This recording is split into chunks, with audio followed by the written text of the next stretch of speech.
괴물로 한번 예를 들어볼까요? 강준의 가족들이 병원 쪽으로 흩어지죠. 그때 놀랍게도 카메라도 이런 식으로 따라가요. 오른쪽에서 왼쪽으로. 근데 오른쪽에서 왼쪽 맞아요? 왼쪽에서 오른쪽 아니에요? 아니 오른쪽에서 왼쪽이 맞아. 왜냐면 그 강두가 이렇게 보고 있다가 하고 이렇게 갔어. 그래서 내가 그 기억이 나. 네, 안녕하세요. 컷바이어스의 장 감독이라고 합니다. 저는 게스트로 나온 임동아라고 합니다. 네, 임 감독님 같은 경우에는 저희 컷바이어스에서 기술 파트에서 촬영을 좀 담당해 주시는 분이세요. 오늘 잘 부탁드리겠습니다. 네, 한잔 안녕하세요. 적시시죠. 아, 예, 좋습니다. 네.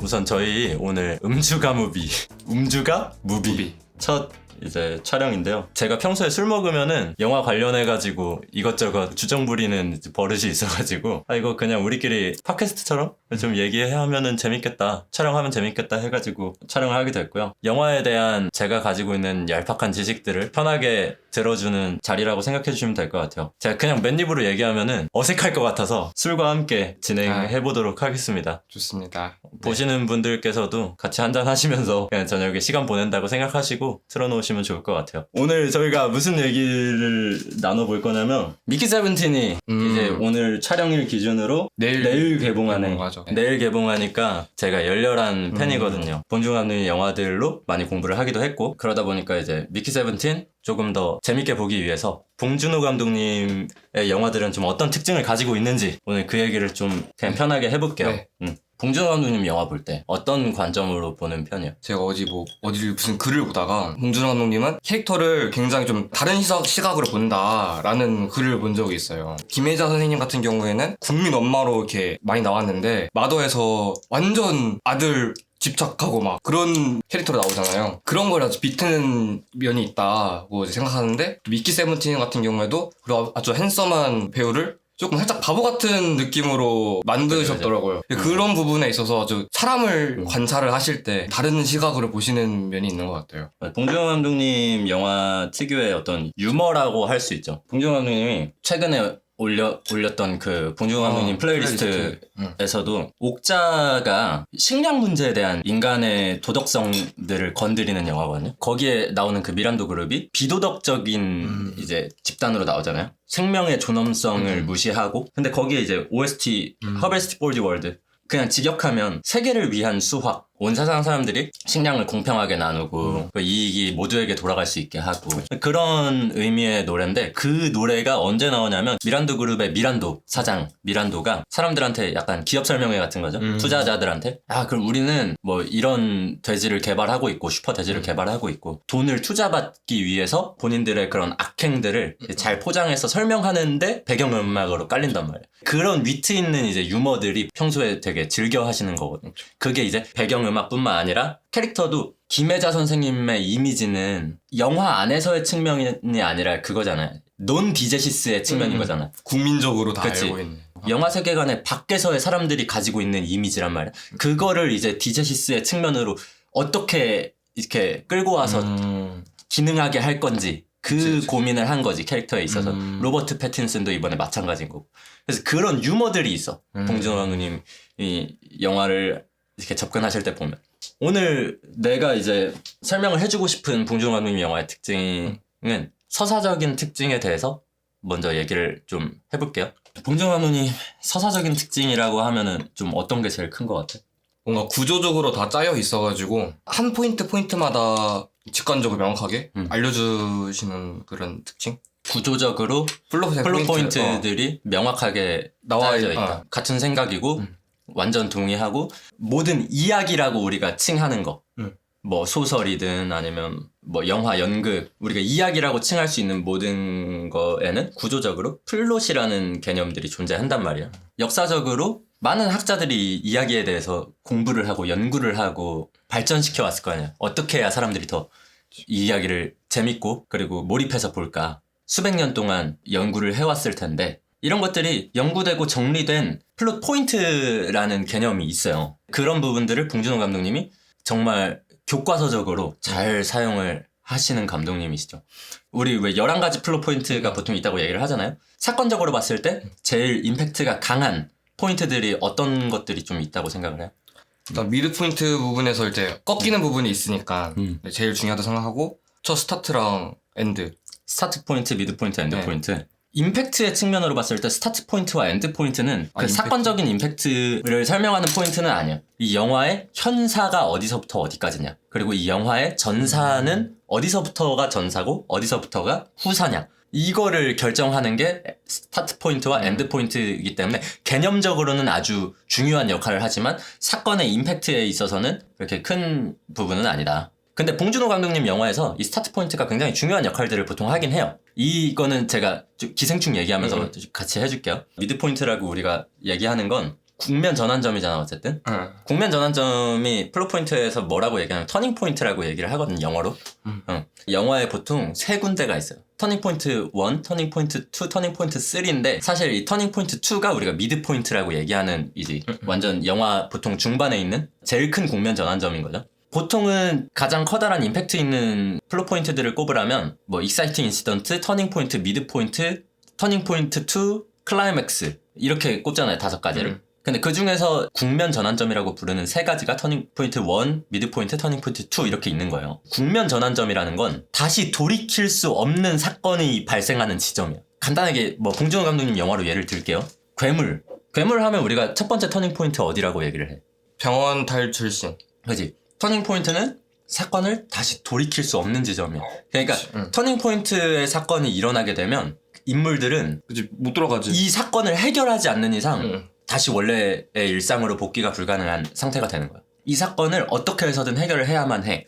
병원 탈출씬 이전까지는 그 강둔의 가족이 그냥 병원에서 어찌저찌 있다가 일상으로 돌아갔을 거예요. 근데 병원에서 탈출을 하게 되는 순간 매스컴에 이 가족들이 보도가 되고 정치적으로 이용이 되고 그러면서 얘네들은 외압적인 환경들을 직접 해결하지 않는 이상은 다시 원래 상태로 돌아갈 수 없는 환경이 돼버린 거야. 국면 전환점에 대한 개념은 이해가 됐지. 근데 그 중에서 임팩트가 강한 국면 전환점을 꼽으라고 한다면 미드 포인트인 거지. 봉준호 감독님 영화에서는 이 미드 포인트가 정말 큰 역할들을 많이 해요, 보통. 이게 정말 교과서적으로 잘 드러나. 보통 이 미드 포인트라고 하는 지점들은 영화의 중간쯤에 있어요. 정말 구조적으로 잘 만든 영화일수록 영화 러닝타임 이렇게 전체 딱 펼쳐놓고 중간에 가운데 딱 집으면 미드 포인트가 나와, 그 씬이. 자, 대표적으로 기생충이 있는 거죠. 기생충의 미드 포인트는 집의 지하 공간의 존재가 드러났을 때부터가 기생충의 미드 포인트라고 생각하면 돼요. 걔네가 지하에 이제 숨어 산다. 그치, 그 가족이 산다 사실 본다. 지하에 있었다. 이때까지 기택네 가족은 행위의 방향성이 다 뭐였어? 그 집으로 모이는 거였. 그치, 그 집으로 모이는 거야. 집으로 들어간다? 이게 이들의 행위를 간단하게 요약한 한 줄이야. 이 미드 포인트가 완전히 뒤집히면서 행위의 방향성이 어떻게 바뀌어? 들어간다에서 쫓아낸다로 바뀌어. 완전히 뒤집히는 거죠. 들어간다, 쫓아낸다. 되게 이항 대립적인 단어인 거예요. 쫓아낸다로 바뀌는 시점이 뭐야? 근세의 존재가 드러나는 순간인 거야. 자, 그럼 여기서 미드 포인트가 가지는 특징이 있어. 아까 너가 스타트 포인트 얘기한 거 되게 중요한 거라고 얘기했잖아. 왜 중요하다고 했어, 내가? 일의 이제 시작을 알려주는 부분이어가지고. 그치, 이 영화가 이렇게 어떻게 시작되는지. 맞아. 여기서부터 시작된다. 라는 거를 알려주는 거죠. 여기서부터는 현사고 이전은 전사야. 를 구분 짓는 포인트인 거잖아. 스타트 포인트가. 기생충 봐봐. 근세가 그 지하실에 살고 있었어요. 먼저. 기택네 가족보다. 살고 있었다는 정보는 전사야, 현사야? 전사지. 원래 이 영화의 시작 전부터 그들은 살고 있었어. 그치. 미드 포인트는 전사의 영향을 받아. 내가 예전에 되게 대표적인 것들 얘기해준 거 있잖아. 스타워즈. 다스베이더의 이 대사가 나와요. I am your father. Yes. I'm your father. I'm your father는 스타워즈에서 다스베이더가 아빠였어? 이건 전사거든. 그래서 우리가 터닝 포인트 3가지 얘기할 때 미드 포인트라고 얘기하는 거는 영화의 중반에 있을 것, 전사가 드러나면서 국면이 완전히 전환될 것. 보통 이런 것들이 이제 미드 포인트의 어떤 요소들이거든요. 이런 게 잘 짜여져 있을수록 플롯 포인트를 정확하게 이제 찝어냈다. 이렇게 얘기를 하는 거고, 봉준호 감독님은 보통 그런 거를 굉장히 잘해. 그리고 단순히 국면이 전환됐다가 아니라 행위가 완전히 역전되는 상태를 만드는 거예요. 여러분, 플롯 포인트 내가 지금까지 얘기한 거 다 기억할 필요 없고 이거 하나만 기억하면 돼. 봉준호 감독님 영화 볼 때 미드 포인트를 생각하면서 봐봐요. 그냥 내가 얘기한 요소들, 전사가 드러나는가, 인물들의 국면이 완전히 반대로 뒤집어지는가, 이 두 가지를 생각하면서 영화를 보잖아요.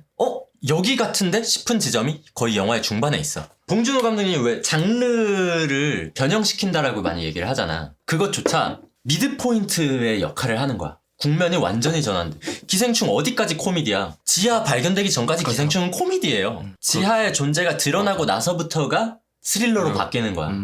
그러니까 희비극이라는 얘기를 많이 쓰잖아, 봉준호 감독님 영화에. 네. 예. 그 장르적 혼합이 어떻게 이제 탄생하게 되느냐를 보면은, 아까 우리가 처음 인트로에서 얘기했던 봉준호 감독님의 어떤 아이러니한 이제 이항 대립적 요소를 잘 사용하는 부분도 분명히 있지만, 그 이항 대립적 요소가 서사적으로 봤을 때 완전한 국면 전환을 보여주는 시퀀스에서 크게 드러난다는 걸 염두에 두고 영화를 보시면 아주 재밌을 거예요. 미키 세븐틴도. 저 아직 안 봤거든. 개봉 전이니까 당연히 아직 안 봤는데요. 정말 교과서적인 분이시기 때문에 그렇게 생각하고 보시면 더 재밌겠네요. 네, 훨씬 재밌을 겁니다. 네. 이거는 우리 잠깐 끊었다가 할까요? 그럴까요?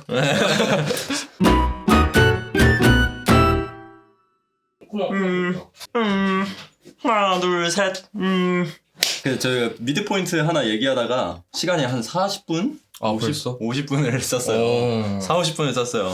그래서 저희 앞으로는 좀 축약해서 잘 절제하고 얘기해 보도록 할게요. 아까 슬레이트 칠 때 내가 왜 이렇게 야라를 했냐면 잠깐 끊고 우리끼리 얘기하다가 동아가 갑자기 저한테 형 내가 어제 잠이 너무 안 와서 혼자서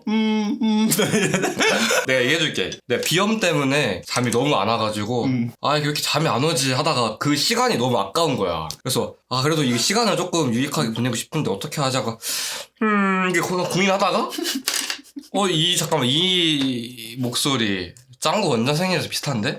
좀 그걸 좀 연습하다 잤거든요. 진짜 나 2시간에 누웠거든? 근데 3시간 동안 진짜 잠이 너무 안 오는 거야. 한번 연습한 거 들려주세요. 그래도 한 2시간 연습한 거 아니에요? 2시간까지는 안 했어.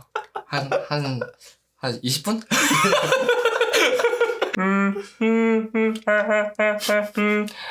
두목이는 원장이에요.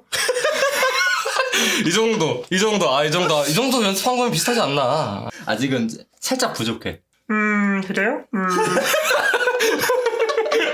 아무튼 저희 방금 전까지 봉준호 감독님의 이제 영화의 서사적 특징에서 미드 포인트에 대해서 얘기를 조금 했고요.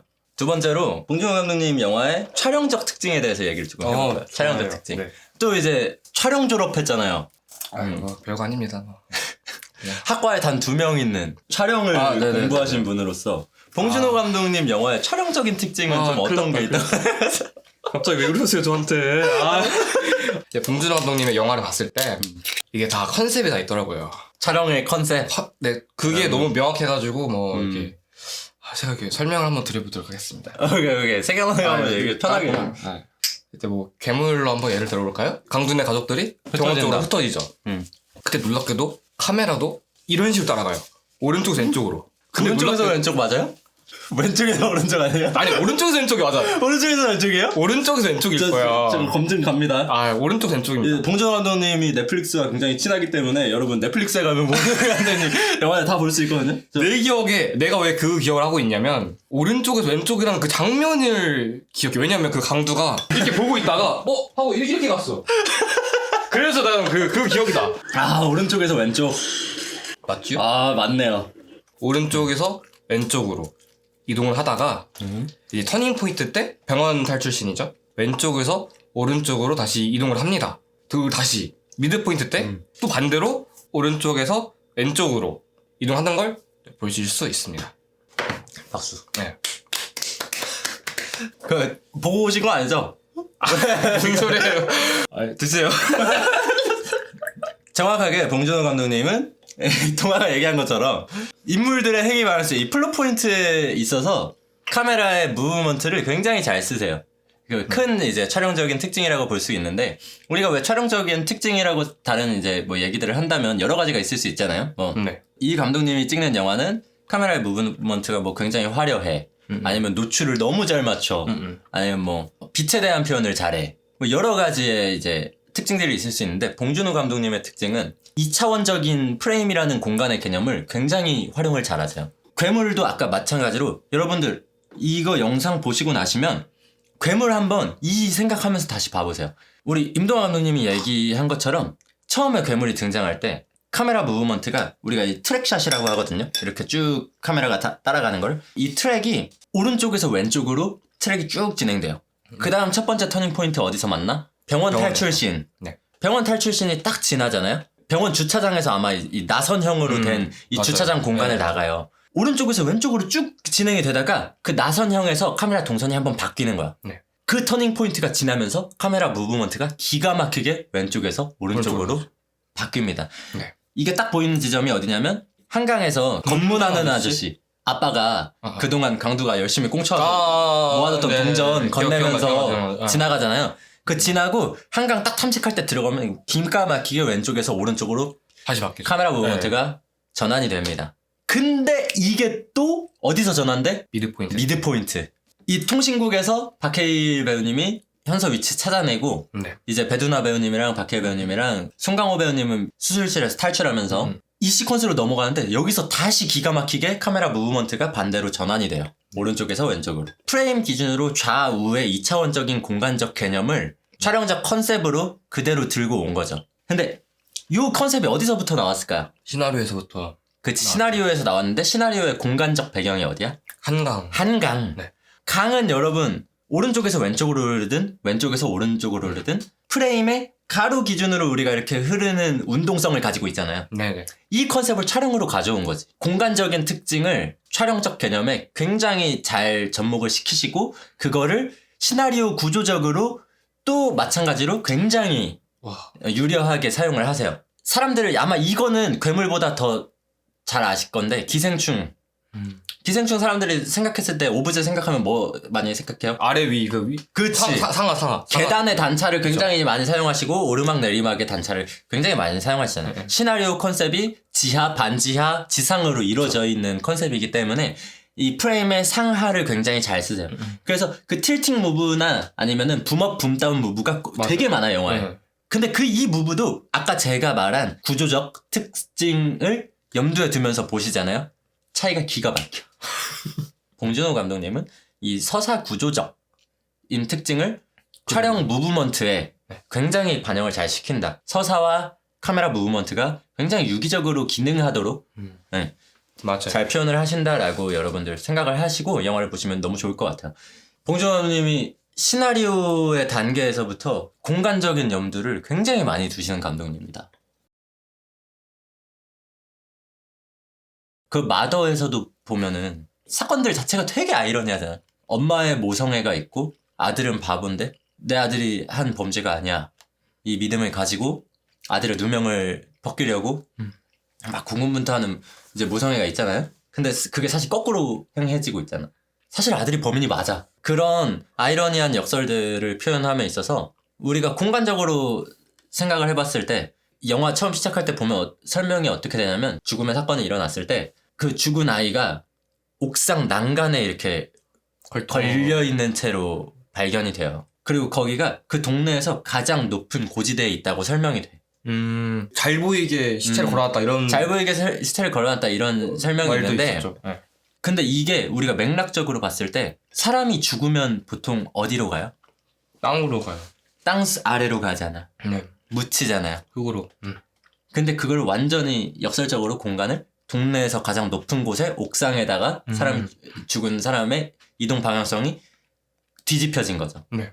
이런 식으로 공간적인 특성들을 서사적으로 굉장히 잘 엮으세요. 미키 세븐틴에서도 분명히 이렇게 재밌게 볼만한 지점들이 있을 거예요. 설국열차도 보면 트랙샷 너무 많잖아. 그 열차라는 특성샷으로. 미드 포인트를 염두에 두고 이 카메라의 무브먼트들을 한번 잘 보세요, 여러분들. 네. 정말 재밌을 겁니다. 그럼 저희가 이렇게 봉준호 감독님의 서사적 특징, 촬영적 특징에 대해서 저희가 얘기를 많이 했잖아요. 네네. 이 외에도 뭐 미장센이라거나 여러 가지 이제 봉준호 감독님의 영화에 대해서 볼만한 지점들을 많이 얘기할 거리가 너무 많은데 그런 얘기를 다 하면은 분량상의 이슈가 있기 때문에 준비한 얘기는 오늘 여기까지 조금 하는 걸로 마무리를 해보고요. 결국에 하고 싶은 얘기는 이거예요. 봉준호 감독님은 미장센이든 촬영적인 것이든 되게 많은 지점들이 시나리오를 중심으로 움직여요. 굉장히 유기적으로. 매체의 특성으로 보았을 때는 좋은 글이란 건 잘 읽히는 글이에요. 전달이 잘 되는 글. 매체의 특성으로 봤을 때 영화도 마찬가지입니다. 좋은 영화는 잘 읽히는 영화다. 잘 보이는 영화다라고 얘기를 할 수가 있겠는데 결국 영화적인 어법이라는 게 있거든요. 제가 이 책상을 보고 의자라고 부르면 남들이 아무도 이해를 못할 거잖아요. 결국 내가 이걸 의자라고 부르려면 이 사회적으로 약속이 돼야 되고 모든 사람들한테 이걸 의자라고 부를 만한 그 설득력이 있어야 되고 논리가 갖춰져 있어야 되는 거야. 영화에서는 강둔의 가족이 흩어지고 모인다라고 우리가 얘기를 하는 게 카메라가 트랙샷으로 오른쪽에서 왼쪽으로 움직이고 왼쪽에서 오른쪽으로 움직이고 라고 이렇게 표현이 되잖아요. 이 행위가 이런 표현법이다 라는 봉준호 감독님의 괴물만의 문법이 있는 거거든요. 근데 단순히 이게 이렇다라고 하면은 아무도 납득 못해. 그쵸.